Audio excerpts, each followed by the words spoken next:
Boreal Televisión presenta.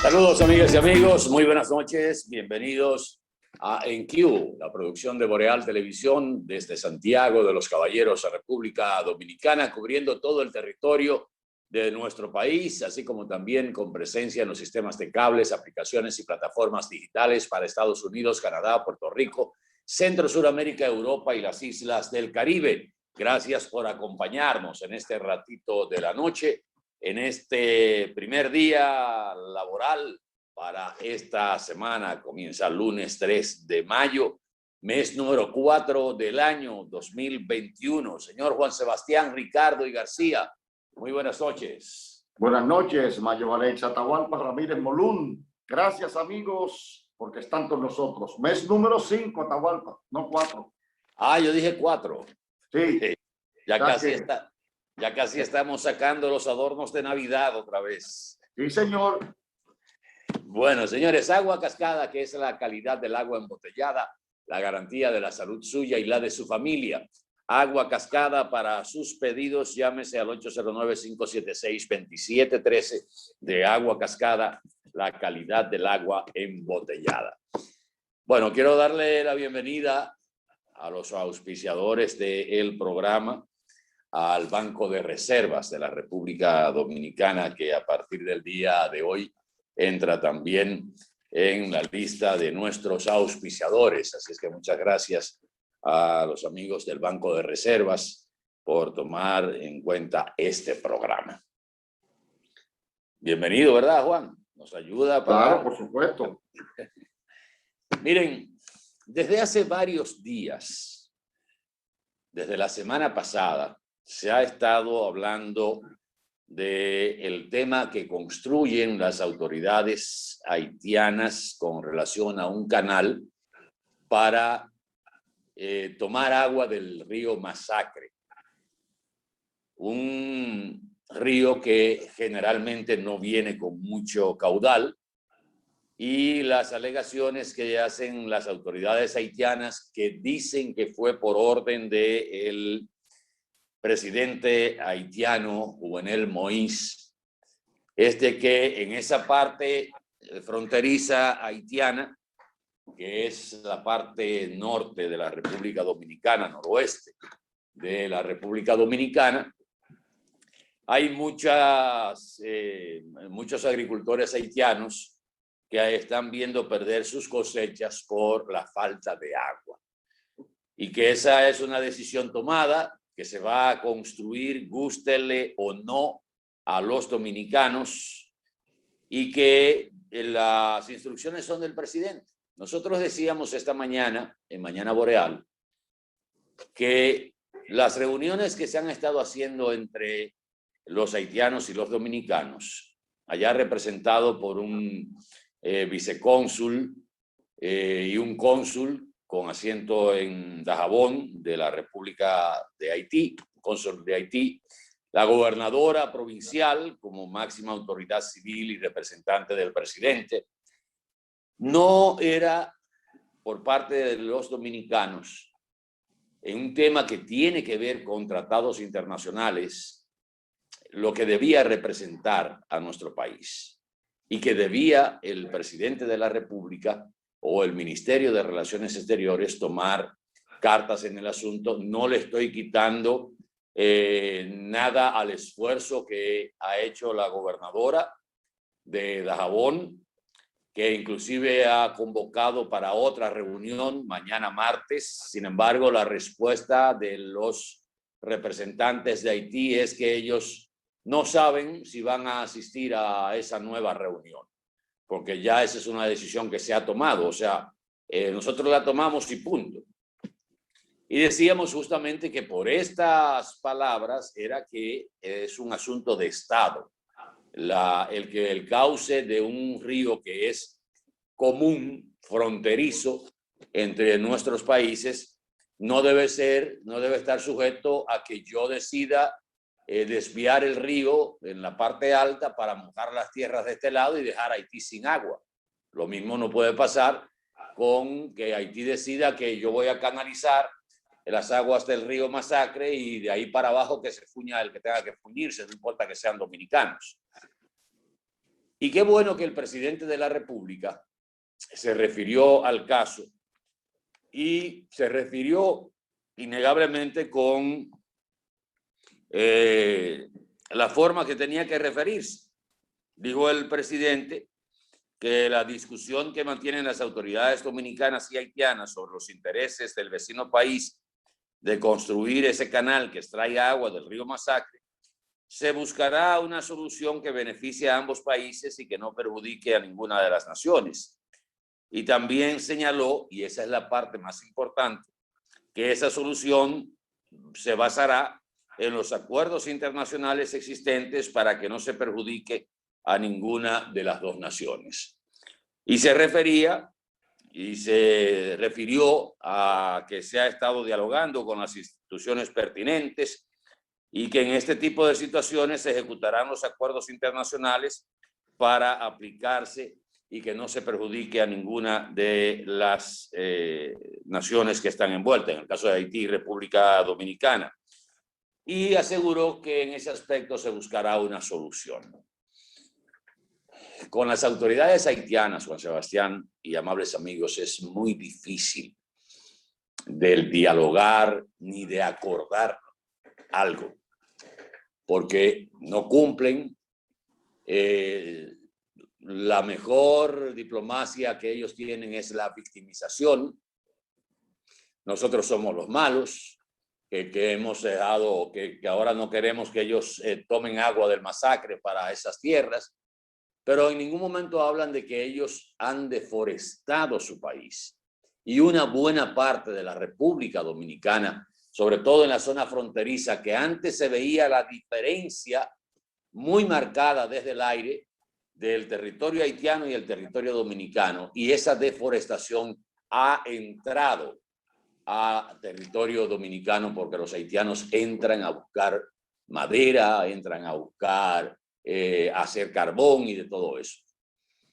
De alguna manera las autoridades dominicanas van a tener que ponerle freno a estas acciones del gobierno o de los haitianos, sobre todo en la zona fronteriza. Y esto es un asunto también de soberanía, aunque entre el aspecto humanitario, pero es un asunto de soberanía y no de una decisión unilateral de un país o de uno de los países que hace frontera para desviar, que es muy delicado, el cauce de un río, que está tanto en una parte entra a Haití como en otra parte entra a Dajabón, nace en la loma del Gallo, en el Pico del Gallo, y desemboca en la bahía de Manzanillo, el río Masacre, para los que no conocen esa parte de la República Dominicana. Pero qué bueno que el presidente se decidiera a tocar el tema en el día de hoy.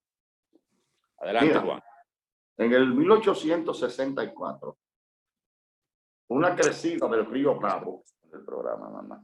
inundó 177 hectáreas de territorio que era mexicano y quedó del lado de Estados Unidos. No, señora, usted se va a poner papi. No, señora. Durante más de 2 siglos, No, señora. hubo una severa controversia entre Estados Unidos y México. Finalmente, en el 62, el presidente Kennedy pues decidió devolver ese terreno. Las controversias que resultan de los usos hídricos de los ríos que se constituyen en fronteras no son nuevas. Pero hay algo que debemos señalar aquí. El agua que fluye, porque la frontera es el cauce del río, no el río. Es el cauce del río y el río mismo la frontera. Pero las aguas nacen en Loma de Cabrera. las aguas pertenecen, el nacimiento del río está en República Dominicana. El problema de utilizar los recursos hídricos de un río que es frontera es que la parte que lo hace perjudica doblemente a la otra. ¿Por qué, Atahualpa? Porque si yo tomo la mitad del cauce del río porque me pertenece de las correntías del cauce del río, esas mismas correntías van a seguir en menor medida siendo el mismo río hasta su desembocadura. Y esas mismas aguas, las que ya me corresponderían a mí, van a seguir corriendo por el lecho del río. Y tú también la puedes aprovechar. Ese proyecto haitiano no es un proyecto oficial. Es una especie de alianza público-privada en Haití, donde hay intereses de políticos e intereses privados. No creo que pueda haber solución satisfactoria con Haití y los dominicanos no podemos permitir que se tome esa agua de manera unilateral. ¿Qué yo haría? 3 kilómetros antes de que el río forme frontera, le hago un muro y un canal y lo pongo a desaguar en la bahía de Manzanillo. Y sigue siendo el cauce seco del Masacre la frontera dominico-haitiana. Ese es un caso extremo, porque no podemos tampoco obviar que por razones humanitarias, de carencia, de escasez de agua, uno no pueda proporcionarle. Pero hay que ver qué capacidad tiene ese canal, cuánta agua va a desviar ese canal, cómo va a afectar eso el ecosistema y el lecho del río. El propio ecosistema haitiano, que es lo único que le queda en el noroeste de ese país. Es lo único que le queda en el noroeste. Bueno. Y que se nutre de la evaporación de las aguas, tanto de la bahía de Manzanillo como de lo que puede verter el Masacre. No, y la cantidad de agricultores dominicanos de esa zona que verían también peligrar. Si Haití quiere desviar, yo haz lo que tú quieras del lado tuyo, pon tu canal. Yo le meto un muro al río del lado mío y lo desvío por un canal por mi territorio y se acabó. Por eso digo que es un tema que tiene que manejarse al nivel de las más altas autoridades. Eso no es un tema de una gobernadora, no es un tema de de representantes, no. Esto es un tema de carácter nacional que debe ser abordado al más alto nivel por las autoridades de ambos países. Pero bueno, esto se había quedado más en Dajabón que con una cobertura mayor, pero ya con las declaraciones últimas de los representantes de Haití, pues ha tomado más calle, además de los medios de comunicación que hemos estado dando seguimiento a esa situación. Adelante, Juan. Mira, quiero aprovechar el lunes, al inicio de la semana, para hacer una reflexión breve que tiene que ver con el futuro inmediato del país.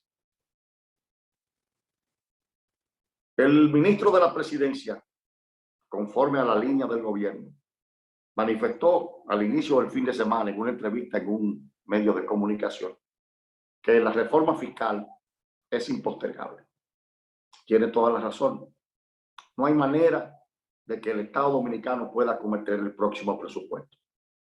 Tenemos el actual presupuesto muy comprometido con la carga de la deuda pública, de los intereses de esa deuda, que se ha visto incrementado por razones de la pandemia de manera descomunal, porque fue un 10% lo que creció la deuda pública en 8 meses. Y está ya al borde de nuestras capacidades. Y prácticamente estamos dedicando una gran cantidad de recursos del presupuesto para el pago de la deuda y para el pago de intereses.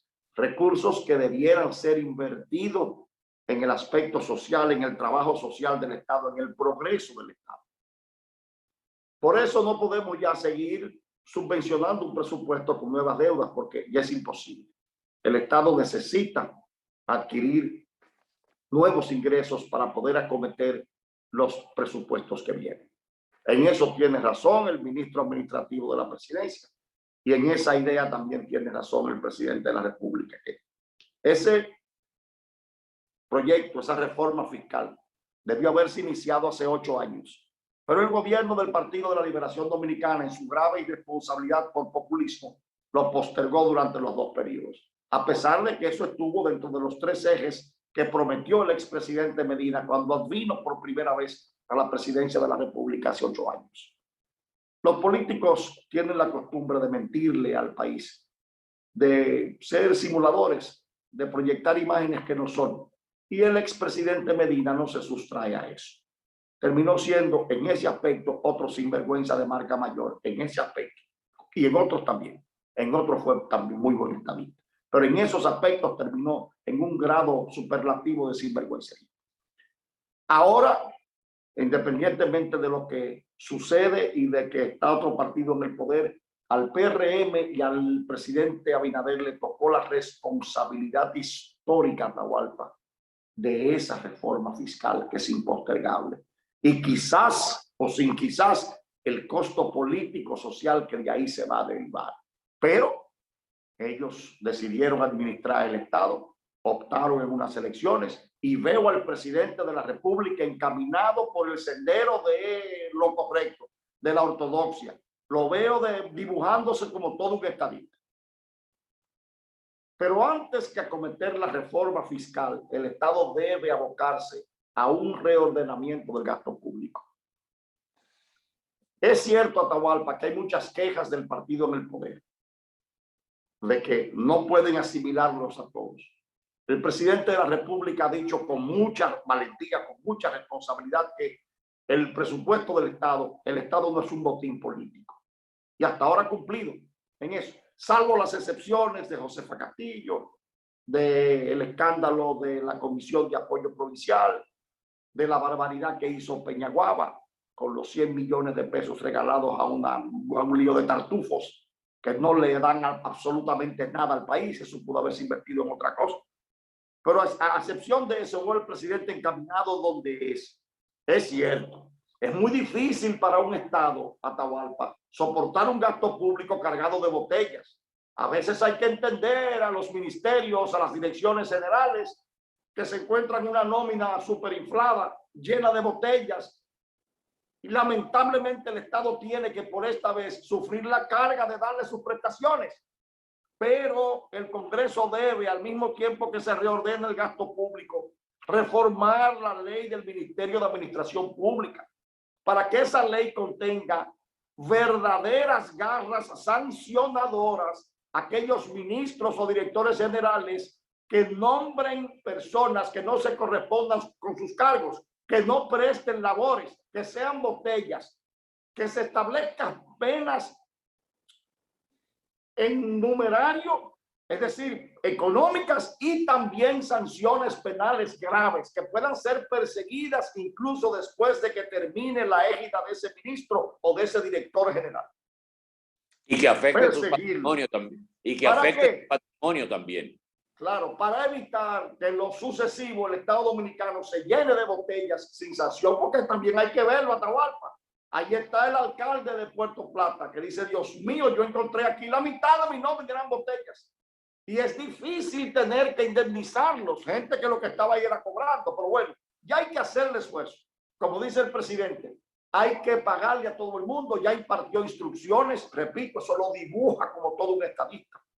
Impartió instrucciones para que nadie pueda ser desvinculado sin que estén los fondos para la indemnización o sus prestaciones laborales. Y además que se está estudiando, que se está evaluando la posibilidad de reincorporar a personas desvinculadas que en realidad estaban prestando o desempeñando una función vital en el Estado. Eso, el presidente de la República con eso, en este fin de semana, a mi juicio, logró la estatura de un estadista de marca mayor. Un gesto enaltecedor. Y él debe ir por ahí, pero antes que la reforma fiscal, Atahualpa, hay que ordenar el gasto público. ¿Por qué? Porque no voy a pagar impuestos para que fulano, mengano, sutanejo, menganejo me estén cobrando en el Estado sin trabajar. no voy a pagar impuestos para que Peñaguaba en su locura decida mañana, en vez de 100, darle 1.000 millones de pesos a los artistas. No voy a pagar impuestos para que sigan las botellas del PLD. No voy a pagar impuestos para que Josefa Castillo me duplique la nómina o me la aumente. No voy a pagar impuestos para que la Comisión de Apoyo Provincial de 2 millones me lleve la nómina 28. Entonces, antes que nada, el Estado debe acometer ese ordenamiento del gasto público para entonces proceder a una reforma integral de tipo fiscal que debe hacerse este año. Y repito, la responsabilidad es grave para el gobierno. ¿Por qué lo digo? Miren lo que está pasando en Colombia. Cada vez que se habla, está encendida por una reforma fiscal que ahora fue detenida por el gobierno para ser reformulada. Imagínense ustedes lo que puede pasar aquí. Entonces, nosotros no nos vamos a prestar a que el populacho se revele y se levante. Personalmente estoy de acuerdo con que el Estado debe cobrar más impuestos y nosotros debemos pagar más impuestos. Aquí todo el mundo debe pagar impuestos. No es que voy a hacer por los pobres, no. El que tenga un puesto de cocos va a pagar impuestos con relación a su puesto de cocos. El que tenga un yuyum va a pagar impuestos de relación con su yuyum. El rico va a pagar impuestos en relación a su riqueza, porque esa es la reforma. Pero no podemos convencer a un país que no estalle de pagar impuestos para que Peñaguaba vuelva a regalarme el dinero a un grupo de pendejos. Entonces, ahí está el retrato de Colombia. Es una recomendación que le hago al Estado Dominicano, que lo veo dirigido con sensatez y con puntualidad por el presidente Abinader. Tiene todo mi respaldo. Se ha colocado, repito, a la estatura de un verdadero estadista con esas declaraciones. Formular instrucciones para que se le pague a todo el mundo, para que nadie sea desvinculado sin esos recursos, y formular instrucciones para que se revalúen el reingreso de mucha gente que desempeñaba funciones en el Estado. No importa su filiación política. Eso es estadísimo. Ahora, el Congreso debe, antes que nada, reformular la ley del MAP.